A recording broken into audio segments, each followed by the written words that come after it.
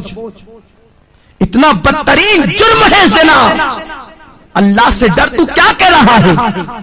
اس نوجوان نے جواب دیا اگر تو میرے دل کی خواہش کو پورا نہیں کر سکتی تو میں تیری بات پوری نہیں کر سکتا. لڑکی چلی گئی. جب وہ گئی تو اس نے کیا دیکھا, اس کے بچے رو رہے. کہتے ہیں ماں اگر تو ہمیں کھانا نہیں کھلا سکتی تو اپنے ہاتھوں سے ہمارا گلا دبا کے ہمیں مار ڈال تاکہ ہم بھوک کی شدت سے تو بچ جائیں. میری بہنوں ذرا سوچو, ایک ماں کے سامنے جب بچے زندگی اور موت کی بھیک مانگ رہے ہوں گے تو اس ماں کی ممتا نے کیا کہا ہوگا. لڑکی نے سوچا بچوں کی 3 بچوں کی زندگی ایک طرف ہے اور زنا ایک طرف ہے. اگر میں زنا کر لوں اور اناج حاصل کر کے بچوں کو کھلا دوں میرے بچے تو بچ جائیں گے, بعد میں توبہ کر لوں گی. توبہ کا دروازہ تو کھلا ہے. اور یہ کہہ کے وہ چل پڑی. یہ شیطان کا سب سے خطرناک جال ہے کہ ابھی تو گناہ کرو بعد میں توبہ کر لیں گے. ہمیشہ سوچو تمہارے پاس گارنٹی کیا ہے کہ تمہیں گناہ کرنے کے بعد توبہ کا موقع ملے گا. کیا گناہ کرتے کرتے مر گئے تو کیا ہوگا؟ ہمارے محلے کی بات ہے, ایک خاتون رات 12 بجے کے بعد فلم دیکھ رہی تھی. گھر میں اکیلے تنہا بیٹھے فلم دیکھتے دیکھتے اس کا انتقال ہو گیا. پورے محلے میں ہنگامہ ہو گیا کہ اس عورت کا انتقال فلم دیکھتے دیکھتے ہوا. محلے کے 80% لوگوں نے اس کا جنازہ نہیں پڑھا اور آج بھی دنیا اس پہ لعنت و ملامت کر رہی ہے. کہیں ایسا تو نہیں کہ کوئی گناہ کرتے کرتے آپ کو ہی موت آ جائے اور ساری دنیا قیامت تک آپ کا ذکر کر کے آپ کو ملامت کرے؟ تو یہ مت سوچنا کہ گناہ کرنے کے بعد توبہ کا موقع مل جائے گا. اگر گناہ کرتے کرتے موت آ گئی تو کیا ہوگا؟ میرے آقا فرماتے ہیں جو جس حال میں مرے گا اسی حال میں اٹھایا جائے گا. اگر گناہ کرتے کرتے مرو گے تو اسی کیفیت میں اٹھائے جاؤ گے. تو بہرحال وہ لڑکی چل پڑی. مختصر عرض کر رہا ہوں. رستے میں آئی تو اس لڑکی نے سوچا کہ اگر میں گناہ کر لوں اور بچوں کی زندگی نہ بچے تب اگر اللہ چاہے تو وہ کھانے کے بعد بھی مر سکتے ہیں. ضروری تو نہیں کہ کوئی بھوکا ہی مرے, کھانے کے بعد بھی بچے مر سکتے ہیں. تو بچوں کی زندگی کے لیے اپنی عصمت پر داغ کیوں لگاؤں؟ جس رسول کے صدقے مجھے عزت ملی, وقار ملا, زندگی ملی, میں اس رسول کا دل کیوں دکھاؤں؟ یہ سوچ کر وہ گئی اور نوجوان سے کہا میرے بچوں پہ رحم کر کے کچھ دے دے. تو اس نے کہا تو میری دل کی خواہش پوری کر, میں تیری خواہش پوری کر دوں گا. لڑکی نے کہا اے نوجوان کان کھول کے سن لے, اپنے ایک ایک بچے کو بھوک سے تڑپ تڑپ کر مرتا دیکھنا تو گوارا کر لوں گی مگر نبی کی نافرمانی نہیں کروں گی, کبھی گناہ کی طرف نہیں جاؤں گی. یہ کہہ کر وہ لڑکی پلٹ گئی اور آ کر حضرت فاطمہ کی سنت کو ادا کیا. وضو کیا اور سر سجدے میں رکھ کر کہتی ہے مولا تو نے کہا ہے گناہ سے بچنے کے لیے میں بچ گئی, اب میرے بچوں کی زندگی بچانا تیرے کرم کا کام ہے. ادھر یہ دعا کر ہی رہی تھی, ادھر دروازے پہ دستک ہوئی. دروازہ کھول کے دیکھا تو وہی نوجوان اپنے نوکروں کے ساتھ کھڑا ہے. اس کے ہاتھوں میں بہت سارے روپیوں کے تھال اور اناج موجود ہے, کھانا موجود ہے. لڑکی نے کہا کیا بات ہے, کیوں آئے ہو؟ اس نوجوان نے کہا اے عورت تو غریب بھوکی پیاسی ہو کر اللہ سے اتنا ڈرتی ہے تو مجھے مالدار ہو کر اللہ سے کتنا ڈرنا چاہیے. میرا دل تیرے تقوی اور پرہیزگاری کی وجہ سے بدل گیا. آج کے بعد میں تجھے اپنی بہن مانتا ہوں، سارے ناپاک ارادوں سے میں نے توبہ کر لی، یہ لے میری طرف سے تحفہ قبول فرما اور اپنے بچوں کو کھلا دے۔ اس لڑکی نے کہا رک جا، پھر سجدہ کیا اور کہتی ہے اے اللہ، یہ نوجوان اگر اپنے قول میں سچا ہے، یہ اگر صحیح کہتا ہے تو یہ تیری بندی تیری بارگاہ میں دعا کرتی ہے کہ تو اس پر دنیا کی آگ بھی حرام کر دے اور جہنم کی آگ بھی حرام کر دے۔ وہ نوجوان کہتا ہے وہ اللہ سے ڈرنے والی بندی کی دعا کا اثر ہے کہ جیسے میں آگ میں ہاتھ ڈال دیتا ہوں تو آگ میرے ہاتھوں پر اثر نہیں کرتی، اس کی دعا میں اتنی تاثیر کہ اس نے مجھے دعا دے دی تو میں دنیا کی آگ کو پکڑتا ہوں تو آگ میرے ہاتھوں پر اثر نہیں کرتی۔ مجھے امید ہے کہ جہنم کی آگ بھی میرے جسم پہ اثر نہیں کرے گی۔ میری بہنوں ذرا سوچو تو صحیح، اگر ایک عورت گناہ سے بچے، ایک عورت اگر برائی سے بچے تو اس کی دعا میں اتنی تاثیر پیدا ہو جائے کہ اگر وہ کسی کے لیے دعا کر دے کہ تیرے ہاتھ پر دنیا کی آگ اثر نہ کرے تو دنیا کی آگ اسے جلا نہیں سکتی، تو خود اس بندی کے وجود کا عالم کیا ہوگا، خود اس بندی کی شان و شوکت کا عالم کیا ہوگا۔ تو میری بہنوں تم اپنے مقام کو پہچانو، تم نبی کی امتی ہو، تم سرکار کی کنیز ہو، تم سیدہ فاطمہ کے نقش قدم پر چلنے کے لیے پیدا کی گئی ہو۔ اپنی عصمت و آبرو کو سمجھو اور اپنی آبرو کا سودا نہ کرو۔ اور چلتے چلتے آخری بات بتا دوں، اگر کوئی میری بہن غلطی سے کوئی گناہ کر چکی ہے تو وہ پریشان نہ ہو، آج بھی توبہ کا دروازہ کھلا ہوا ہے، صدق دل سے توبہ کر لو۔ ابھی تھوڑی دیر کے بعد یہاں پر دعا ہوگی، ذکر ہوگا، اس میں چند آنسو بہا کے توبہ کر لو، اللہ تمہاری توبہ کو قبول فرما لے گا۔ میرے آقا فرماتے ہیں التائب من الذنب کمن لا ذنب لہ، کہ گناہ سے توبہ کرنے والا ایسا ہے جیسے اس نے گناہ کیا ہی نہیں۔ اور اللہ فرماتا ہے واللہ یحب التوابین، کہ بے شک اللہ تبارک و تعالی توبہ کرنے والوں کو اپنا محبوب بنا لیتا ہے۔ ان اللہ یحب التوابین، بے شک اللہ توبہ کرنے والوں کو اپنا محبوب بنا لیتا ہے۔ تو میری بہنوں توبہ کر لو، توبہ کا دروازہ اب بھی کھلا ہے۔ اگر فلمیں دیکھ کر یا ڈرامے دیکھ کر یا پارکوں میں جا کر یا کہیں پر کوئی خطا ہو گئی ہو تو آج صدق دل سے توبہ کر لو، انشاءاللہ اللہ تمہاری توبہ کو قبول فرمائے گا۔ آئیے اس سلسلے میں ایک بات میں تمہارے سامنے اور پیش کر دوں کہ توبہ اللہ اپنے بندوں کی قبول کرتا ہے، مگر توبہ نام کس چیز کا ہے؟ کانوں کو پکڑنے کا نام توبہ نہیں، گانوں کو پیٹنے کا نام توبہ نہیں۔ توبہ کہتے اسے ہیں ایک مرتبہ اپنے اللہ سے دل ہی دل میں عہد کر لیا کہ مولا میں کبھی گناہ نہیں کروں گی، دوبارہ آندھی آئے طوفان آئے قیامت آ جائے مگر تم دوبارہ اس گناہ کی طرف نہ جاؤ، اسی کا نام سچی توبہ ہے۔ اور سچی توبہ کرنے والوں کا مقام بہت بلند ہو جاتا ہے، اس کا مرتبہ بہت بڑا ہو جاتا ہے۔ آج میں آپ کو بتاؤں، حضرت ذوالنون مصری علیہ رحمت و رضوان کے دربار میں کچھ محلے کے لوگ آئے اور آنے کے بعد کہتے ہیں اے ذوالنون مصری، ہمارے محلے کے اندر ایک رقاصہ آئی ہے، ایک ناچنے والی آئی ہے، ایک ڈانس کرنے کے لیے آئی ہے، اور نوجوان جاتے ہیں اور رات بھر اس کے ساتھ بدکاری کرتے ہیں۔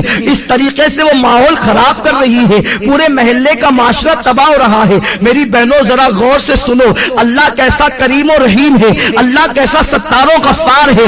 حضرت ذوالنون مصری اللہ کے ولی تھے، اللہ اکبر۔ جب ان کے دربار میں محلے کے لوگ آئے کہ محلے میں گناہ ہو رہا ہے، ایک عورت تباہی مچا رہی ہے، نوجوان کھچے کھچے اس کی طرف جا رہے ہیں، اسے محلے سے نکال دو، اللہ اکبر۔ مگر سنو، اگر کوئی گناہ کرے تو اسے محلے سے نکالنے کی کوشش نہ کرنا۔ گناہ کرنے والوں کو کبھی حقیر مت سمجھو، ہمیں گناہ سے نفرت کرنے کا حکم دیا گیا ہے، گنہگار سے نفرت کا حکم نہیں دیا گیا۔